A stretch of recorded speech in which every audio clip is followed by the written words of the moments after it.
সোমবার, বৃহস্পতিবার, শুক্রবার মৃত্যু হলে কি সৌভাগ্যবান?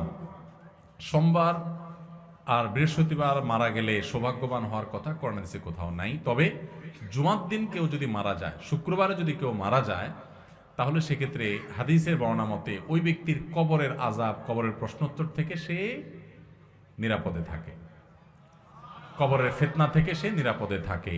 কবরের ফিতনা থেকে আল্লাহ তাকে বাঁচায় রাখেন জুমাবারে কারো মৃত্যু হলে। এটা তো আর কারোর হাতে না কোন দিন কে মারা যাবে, অতএব এটা ভাগ্যের ব্যাপার, এটা খুশনসিবের ব্যাপার।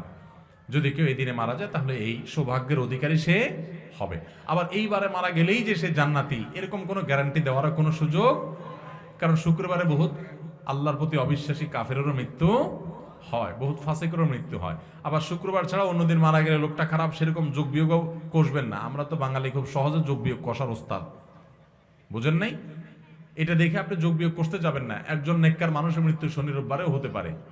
আমাদের প্রিয় নবী সাল্লাল্লাহু আলাইহি সাল্লামের মৃত্যু কিন্তু শুক্রবারে হয় নাই। অতএব কেউ শুক্রবারে মরণে দেখে আরে এই লোকটা খারাপ, আর শুক্রবার মরছে দেখে একেবারে জান্নাতের সার্টিফিকেট দিয়ে দিবেন, এই গ্যারান্টি নাই। তবে হ্যাঁ, এটা ঠিক যে হাদিসের আলোকে শুক্রবারে মৃত্যুবরণ হলে তার কবরের ফিতনা থেকে মুক্ত থাকার কথা আছে।